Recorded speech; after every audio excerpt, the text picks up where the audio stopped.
Hello, it's Jennifer. It's Monday, May 8th. Here in Southern California, we've just had a maybe day and a half rainstorm.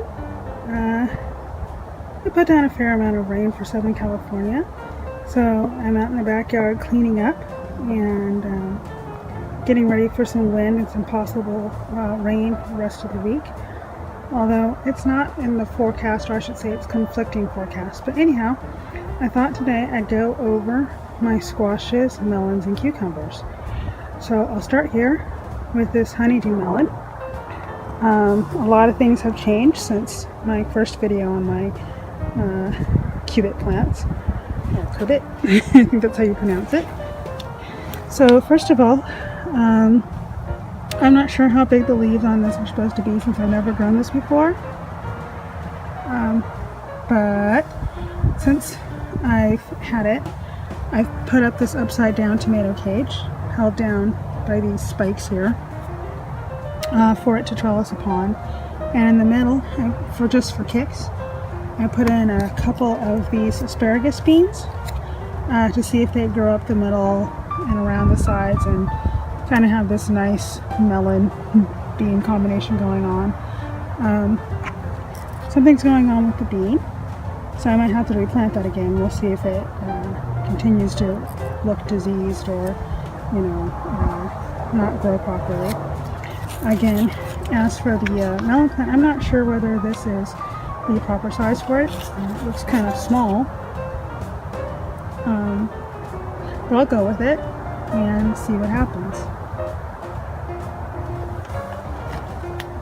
Okay, over here is my smaller red Kuri plant, and this is a squash that's supposed to be like pumpkin. It has a few female flowers on it, a few nubs, but I don't know if they actually pollinated. So far this year there haven't been very many bees, so I've been having to hand pollinate, and I haven't been able to catch a time when both the male and female flowers are open on this plant to hand pollinate.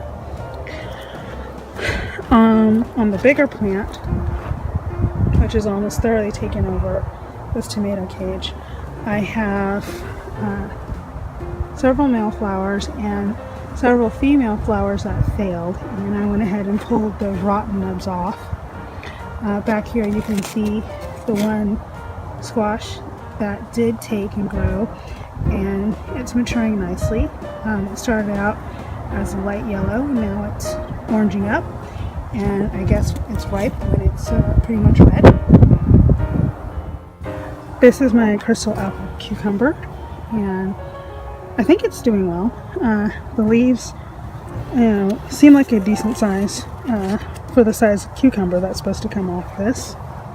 Something about the size of a lemon. The last time that I updated this, the leaves here were exhibiting chlorosis, and what I've done since then is watered them with a solution of Epsom salts, and then I came back a few days later and gave them some chelated iron.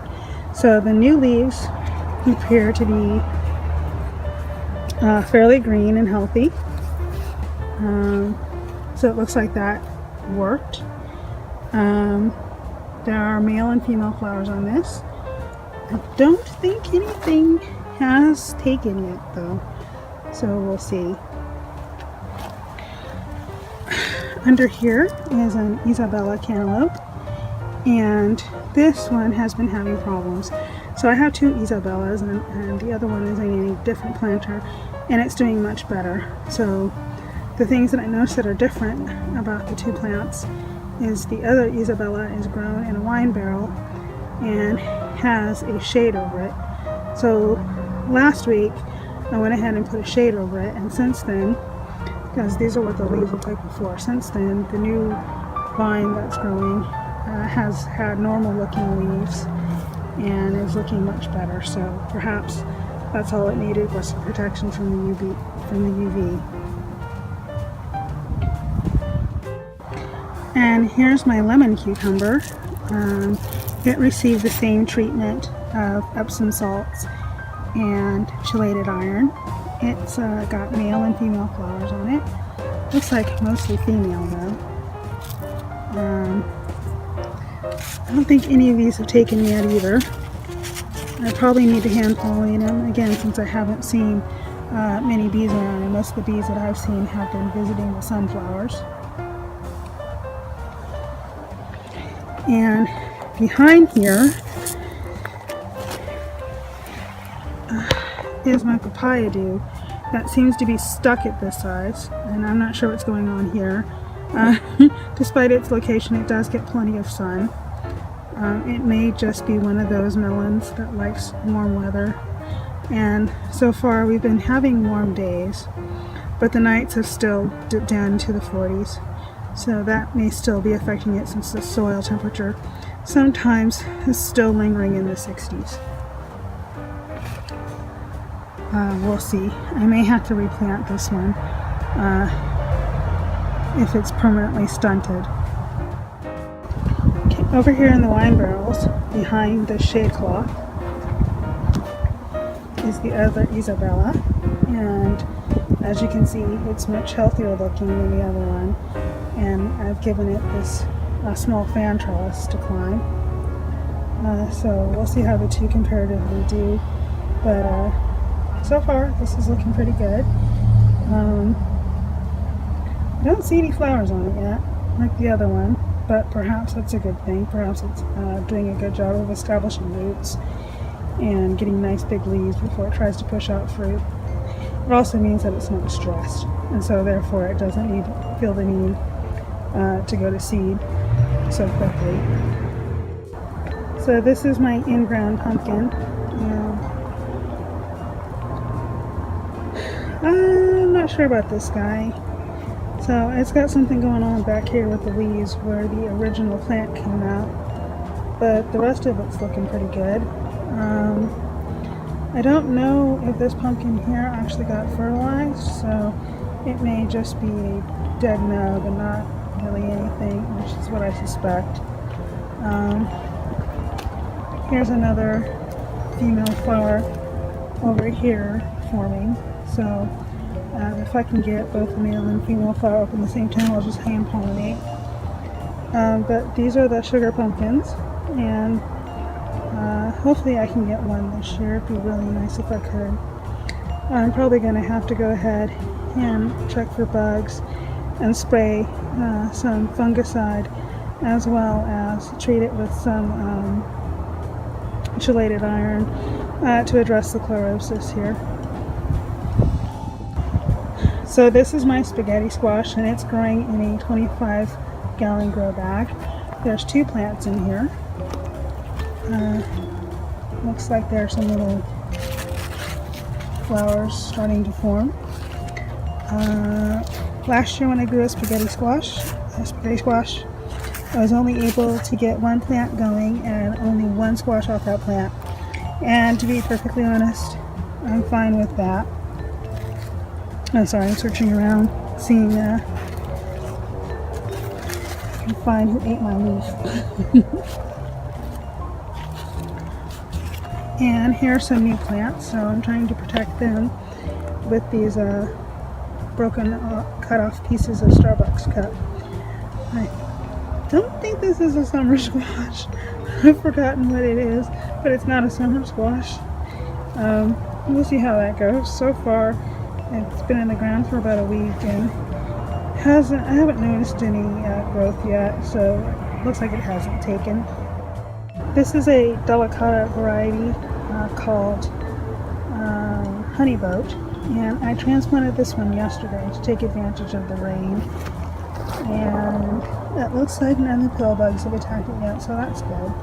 Again, it's in one of these 25-gallon grow bags, so hopefully that's plenty of soil that it kind of fools it into thinking that it's in the ground or in a raised bed. Okay, here's my mouse melon, and this is my second attempt at growing mouse melons. I've protected it here in another cut-off Starbucks cup. I'm a little worried about this leaf here because it looks like it has some sort of either mold or blighty thing going on there, but I can't really take off the cup. because of the birds and the pill bugs. They love to ravage squash leaves, and so well, hopefully this little guy survives, but it's very fragile looking. This is one of my mini pumpkin plants, and this one's planted in the raised bed that holds most of my tomatoes. I'm allowing it to vine up this sunflower stalk, so they seem to be getting along well. It seems to be a natural thing for it to climb and to vine on, so hopefully that works out. Looks like there are a few female flowers on here, maybe they got pollinated. I can only hope, although that one looks like a dead nub. And here's my second mini pumpkin plant, and there are some ants on it, which is worrisome because ants on a plant is never good. Ants are terrible creatures in my yard. They're always trying to farm aphids, so I really don't want them anywhere near my plants. It looks like there are some female flowers. I'm not sure whether these are fertilized or not. This one obviously isn't, and is a dying nub, which I should probably remove. And when there are a dead nub, they just pop off really easily, just like that. So I'll check back in the morning to see if I need to hand pollinate any of these. This nub seems pretty well fixed on. Same as this one. Supposedly these are edible as well as decorative. So I'm pretty excited. I hope that these actually do stick and I have some mini pumpkins. And lastly, my Kabucha plant. So these again are pumpkin-like tasting squash. This is probably stunted. It's probably stressed. It's already trying to put out flowers despite having tiny leaves. I might have to try this one again. Again, it may be a problem with the soil being too cold. Also, the leaves are very yellow, so this plant is not getting the nutrients that it needs from the soil.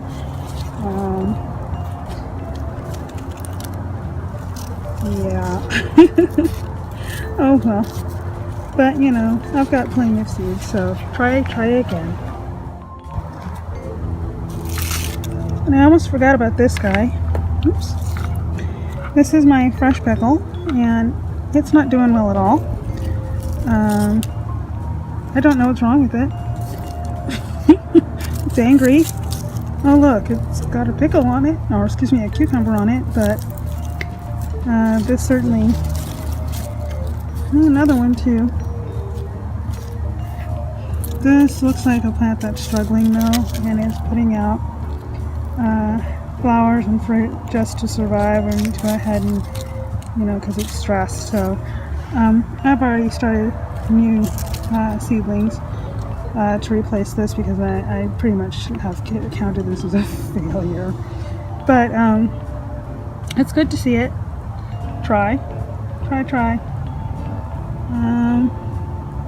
But I will let it go until the new plant is ready to be transplanted into this bucket. Alright, this is my patty pan squash, and it's doing okay, although it's not as big as the one I had last year. I think it's again because I planted this too early, and the night temperatures are still dipping down into the 40s despite it being 80 and 90 in the days, so the soil temperature is still in the 60s, and I don't think these plants appreciate that. So I may just start a new one unless I see this one suddenly perk up and get bigger, because it looks like this one's just dwarfing on me. And then lastly, truly lastly, here are some of my replacement seedlings. This is another variety of cucumber that I'm going to try instead of the fresh pickle. This one here is a watermelon. And it got caught in the house for too long, so it's very leggy. Hopefully that won't be an issue in the long run.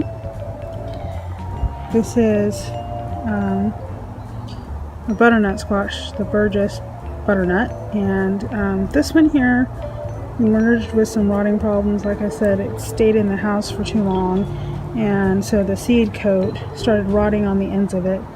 But I pulled that off and I washed off the leaves, so hopefully the plant will survive. It looks like it's getting its true leaves here, so hopefully I caught that in time. And I believe this is a crook neck squash, so again it's kind of leggy. And over here are the Micklylee Watermelons, and I'm very pleased with these. These are looking good so far. Hopefully I'll get a watermelon this year. But all 4 seedlings germinated and came up and are making nice plants. And that's it for now. The other ones are in the house still germinating.